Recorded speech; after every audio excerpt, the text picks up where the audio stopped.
All right. So man, all right. So again, we get to Kansas City, Right, and right. is it a culture KC. shock for you?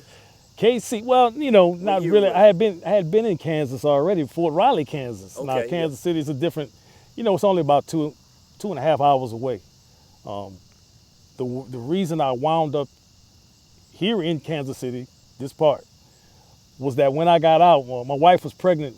My oldest son, Raymond the third, Trey, Yeah. Trey, he was already born. What year was this?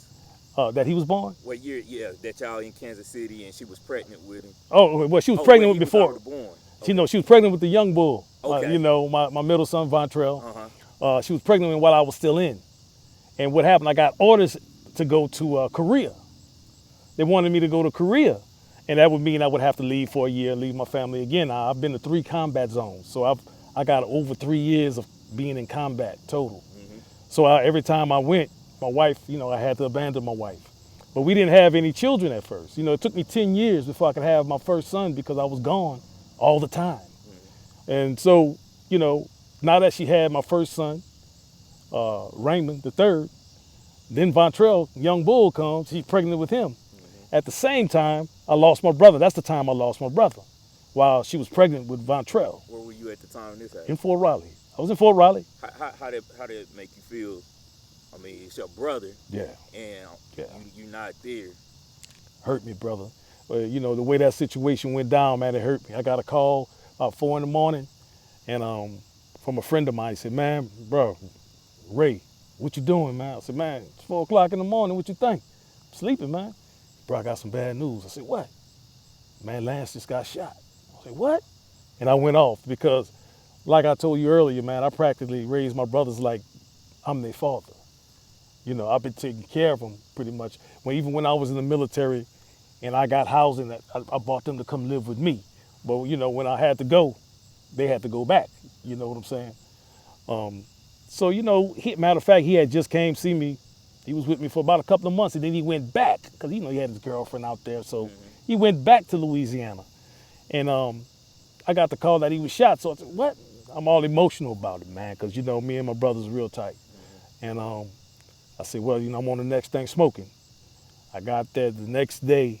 The next day I got there, and right in the ICU, man, and he was hooked up. I mean, his hoses in his nose and his mouth, everything. He's in ICU. They didn't tell me he was in as bad of a shape that he was. My friend, when he told me, he was like, "He's gonna be all right though, bro. He got shot, but he all right." And I'm like, "What?" So my emotions automatically kicked in. I'm ready to go to war. That's exactly how I felt about it, and that's the truth. So I get on the plane, man, and get there, and I see him in that condition. I broke down, and the reason I broke down because I didn't know it was that bad. I didn't know the situation was that severe of a situation. So when I saw him, man, he's unconscious. He's on a breathing machine. He can't respond. And you telling me he just got shot twice? So I'm just filled with rage, man. And that's a part of the journey, I guess, with me becoming the man I am today. Because I still had some things about myself, you know what I'm saying, that I needed to get right. You dig? As far as being a real man. And man, it took a lot out of me. It took a big chunk out of me, man. And all I wanted to do was lash back and lash out. And after that took place, man, I could say probably, and that was in 2000, the year 2000. So I was coming up for re-enlistment. You know, I had done my time. I could either re-enlist or I can get out honorably. You know, I had done my time and everything, and they allowed me to retire early because of my combat exposures. So I took that option. That was based on a decision that my wife was pregnant. I didn't want to go to Korea for a year to be up without him. So you didn't re-enlist. I didn't really, Let, and let, my brother had just got killed. let me ask, because I know a lot of guys that they when it's time to get out, they get out. Right. Did you go back or ever consider going back? No. Okay, okay. And I'm gonna tell you why. I don't have a problem. Look. I've seen a lot of death, did a lot of killing on my part, and that's real. Uh, I'm haunted by that today, brother. When I say haunted, I'm haunted by it. I deal with PTSD strong. So a lot of the emotion you see me in the gym, that's me releasing. You know, a lot of, just like I told you, you know, I got into an altercation with one of the fighters one time. I think I told you, remember I told you, remember when that happened? It's because I'm passionate, man. It's not only that I'm passionate, but through those sports, through lifting weights and things like that, I just don't have no quit. I just don't have no quit in me about Okay. it. And before I get, because I don't want to forget, you know, I forget a Yeah, lot of go ahead. stuff. Go We're ahead. gonna get back to the Kansas City, Yeah. because we're gonna get back to when you got there. But before this, you said something that made me think, and I don't want to forget because I don't like writing notes. I ain't writing no notes, Right. and this a spur of the moment thing. Sure enough. Because I know you, and a lot of us know you off camera. You said we know you a passionate person. You can tell in your voice. People gonna hear me. They tell you passionate. Right. But we know how passionate you are, especially anything you're involved in. Yeah. How did you learn? Because this is important for me to know as a man. I'm sure it's important for a lot of men that don't know how to figure it out. How did you? What was the defining moment where you learned how to channel that negative, bad side and use it for something positive? Because I Yeah. honestly believe everything that you do is positive. It has Right. some type of positive effect. Right. From the Instagram videos where you spoke of the young man, or just uplifting Right. the young men in general, Right. or the way you carry yourself. What was that defining moment? Because I think I see it a lot. I'm sure you see it a lot Right. with the generations and the young men that's get into a lot of trouble Mhm. because they really don't know how to channel their energy. They Right. probably didn't have that influence or bump into to. It wasn't the lieutenant. It was your sergeant. What was his name? Was it Lieutenant Griggs. Which one? Lieutenant The one that broke Griggs, down? yeah, the one that you. Right. What everybody don't have that person that they gonna bump into. They gonna miss that Right. person. So Right. what was Sure. your defining moment where, okay, something's got to change, or Right. you know, you are that person of admiration. You hold everything that you do highly. I think you always been a man of accountability, from Thank what it you. sounds Yeah. like. Thank you. So what was that defining moment? Well, I wouldn't call it a moment. I would call it an accumulation of events in my life. Okay. So okay, I They- like that too. 'Cause right. It doesn't It's just not. happen I don't think it's overnight. never a moment. Okay. It's a time you have to come. You come to a time in your life where you say, "Man, this ain't working. I can't continue to be like this. You know, I can't continue to exist off of a fake image. You know, nobody's tough 24 hours a day. Every man bleed just like you bleed. Every man hurt like you hurt. It's what makes the difference is how they handle the hurt. Some people can be walking around with stage 4 cancer. You don't even know it because they don't let nobody see that part of them, you know, as being weak because they decided to be strong, to live their life as a strong person. And it's not about how much you can lift or none of that. You've seen many times we had big guys coming out convinced they couldn't even make it through the workout though. And that's because one of the things I've learned through an accumulation of my experiences is that it's not what you think you can do at one time. It's what you can do throughout your life. You understand? It's how can you be, you know, one of the sayings I always say, how long can you be strong? You know, I always say that. I always say that. How long can you be strong? I mean, and that's a very important thing because being strong in situations when I lost my brother, you know, when I'm in combat situation, and you know, we didn't get to talk about how I lost my best friend off in Bosnia, you know, through the landmines. You know, you got to be strong through that. Losing your partners in combat, you don't walk into it saying, look, I can handle this. Look, I can do this. I can go to war. I never said that. I never thought that, you know, I would even be in war. But I had, when I went to combat and as other recruits were coming in and they saw my combat patch, oh, I saw Big Sergeant Will. Boss Sergeant Will, man, I can't wait till I get a combat patch. No, damn that combat patch. You don't want it like that. If you gotta be in a situation to do it, then you're gonna have to muster up the bravery to go through and get it. The combat patch don't mean nothing.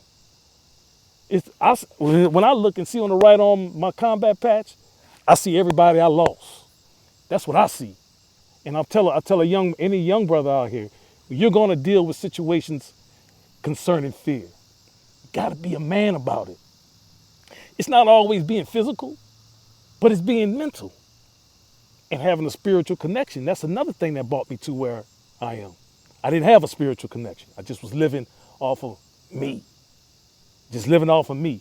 And if you just live off of you, you're going to come to a time in your life where you run out. You get sick. You get tired. You get broken down by the situation. So that's, if you want to say the biggest turning point was my connection with God through spirituality. Okay, thank you, man. Thank you, big time for that. It's getting a little late. I'm asking. No I really doubt. want to sit down and get some more talk. I'll So say you can whenever you're ready, bro. we could do some more Whenever you want. next week. Just call me up. Let me know. Yeah, dang, because I really wanted to get on the Kansas City. I want to get into how you got into the powerlifting. Yeah, we can talk about all that. I wanted to even talk The about wrestling too. the The Greco-Roman wrestling. You know, I was on the Army team. I was ranked number 3 in the world. I want to talk about the wrestling. I forgot one That's it. thing I wanted to mention, my man. I never seen a guy this big and this bulky, but it's flexible, has endurance, Yeah. the full package. It's like you done found the way to balance the best of both worlds. And it is a way. You're an elite soldier, but you're a power lifter at that Right, too. right. So I want to talk about that. I really want to mention that video. Before we end it, Go ahead, man. Let's go. If you can give that story over exactly how you did for Instagram, and then I'm gonna let you give the audience your Instagram page No and your doubt. YouTube so they No can doubt. follow some No doubt. of your lessons. That's what I'm gonna call it. But if you give this story, Well, you know, I really deal with positive male enforcement and strengthening the spirit, mind, and body of young men and old men, no matter what age you are, of men, period. But the story you're talking about, and I kind of put a little comedy in it, you know, but you see this too often. And the way I said, I was riding down 71, going to a VA appointment, right? And I look on the side of the road, this guy over there standing on the side of a car that had a flat tire. So I pull over to go and give him a hand. Say, hey, brother, you need a hand? He said, yeah, sir. He was on his phone. He had his phone up to his ear, you know, talking. I said, hey, young man, you need a hand? He looked like he was about 30 years old. He said, yeah, sir, can you give me a hand? I pulled over, give him a hand. I said, yeah, man, I got a jack in the back. We jack that thing up, pull that tire off, and you be on your way. And so I was walking back to the car to go get the jack. He picked the phone up from his side and said, Mama, you don't have to worry about coming to change that tire. Some man came and helped me out. And I started shaking my head, and I immediately took his phone and made him subscribe to Tank Commander Zulu and the Real Man Movement, baby. That's hilarious, but it's funny, but a lot of seriousness in it. The serious part is, not to cut you off, but the serious part in it is that there's some people today, young men today, that don't even know how to change a tire. Mm-hmm. And that's what I'm saying about this Real Man Movement that I try to present to the world, is that being a male is not enough. You have to be a man. If you're a male, you need to be a man. And it's some manly things that you need to understand that you're responsible for doing.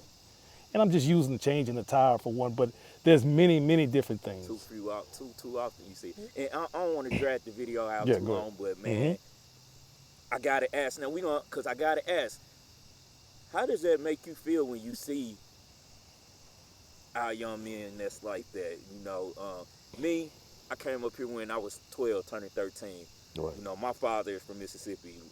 We got, I think, 11? It's 11 of them, like 10 or 11. Right. Five or six girls, 5 or 6 boys. Right. One of them, but we got a lot of men on my dad's side. And my grandfather, growing up, every day he was outside in the shed fixing something. So I come from being around them type of men. Good. So that's good. How do it make you feel seeing our young men, our generation growing up without some essential knowledge or essential things that you feel are important to be a man, not knowing that, like the young man was on the phone with his mom. Right. If anything, he could have been called an uncle or a That's buddy. What I'm saying. There's a lot of young men that's running to their mom. Right, for everything. Right. How does that make you feel? It makes me feel that my generation, and possibly the generation even after me, really dropped the ball. What I mean by that, you made a strong point. You said you come from men who were solid, uncles and things like that. You learned some masculinity. You learned how to do things that, you know, You know what a screwdriver is. You know what a wrench is. You know, just those simple things. And that's not all that makes a man. But when a woman has to stand in the place of a man and she becomes more masculine in her activity than the man, we have a problem there. So I feel that the generations that came, my generation, a lot of guys in my generation dropped the ball. One of the things, a lot of guys that were so afraid of fear, the generation after me, fear of responsibility, taking care of their children and standing like a man, no matter what it costs you. They took the other route. They did a Lieutenant Griggs. So by doing that, you left these children, these young men out here to learn how to be men in a world that's being feminized. You know, it's feminine. So they're learning from women in a lot of cases, things they should learn from a man. Even if it's not your direct father, it should be your uncle. Some man should be an influence to another young man. And it's that part of the reason I see you go, you do, and I'm proud of this. You step up and you getting a lot of guidance and filling the role that you don't even have to do. Right. You don't have to do this. Right. You don't do it for recognition. You let these young men come up under your wings and finding something that they could connect with. If it's something as simple as gym or wrestling, whatever it may be. At the same time, you're giving them some life lessons through your action and through your verbiage. Is that part of the reason? Yes, sir. I would say it is part of the reason.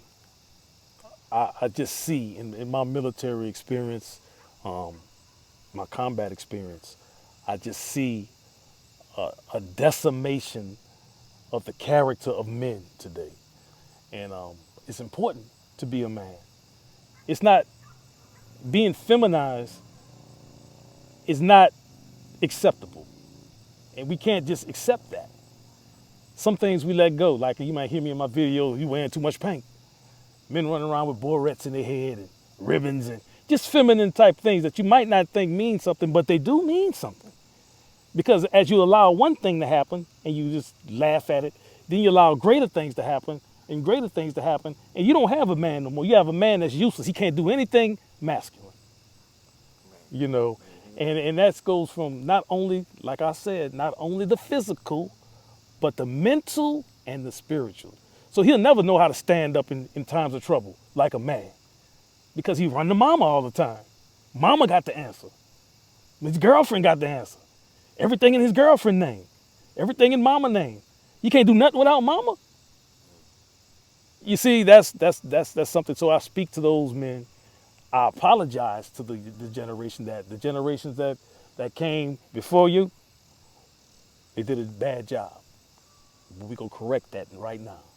You know, with men like this of substance and men like yourself as well. Substance. Thank you, man. Tell the audience where they can find you if they want to follow you on Instagram, your YouTube, yes, sir. any social outlet, and how you can be reached if somebody wants you to come out and mentor to a young man or just speak to an audience. Right. Well, you can find me on YouTube at Tank Commander Zulu and the Real Man Movement. That's the name of the movement we've started, Real Man Movement, and it actually spun off from the Guerrilla Squad. Chad knows what's going on with that. But you can find me on YouTube, Tank Commander Zulu. Also on Instagram at tank.commander.zulu. Those are the only two accounts I have right now. Go check out the videos. I try to drop something every week. I try to drop a couple of videos to keep things moving and grooving, you know. Go check that content out. It's all about positive male influence. We don't deal with the negative things. Anything negative, we speak on it, but we have the answers on how to deal with it. So that's what the channel's about. We call it the Real Man Movement. I invite everybody, every man, to get on the tank with Tank Commander Zulu. And if you're a woman, get on the tank with Tank Commander Zulu. You got to be able to recognize what a real man is and get these little boys with barrettes in their hair out your life. That's it, baby. I'm going to make sure to plug all that information down in the description. So if people want to click on that link and go directly to the channel or the pages you listed. It's getting kind of late out outside. We outside. We'll do a part dark, 2. But we're going to definitely do a part 2, a part 3, and a part 4. There you go. go. Have my man on the channel. I think it's very, very, very valuable to the channel and got a lot of substance. I appreciate it. Showing up. Yes, sir, brother. Oh, man. Yeah, bro. Appreciate you, brother. No doubt, for real. no doubt, Thank man. you. Yes, sir. I'm going to have you sit down real quick. I'm just going to take a picture for my cover. Okay. My YouTube cover. Sure enough. I You should got have enough did light? that. Yeah, that's what I think. I don't want them to lock us in here. You know, they'll close us in here. Dang, I should have did this first. I started thinking about it like that, and that light going There out. you go. Just look forward for me, cause Right here? Yeah.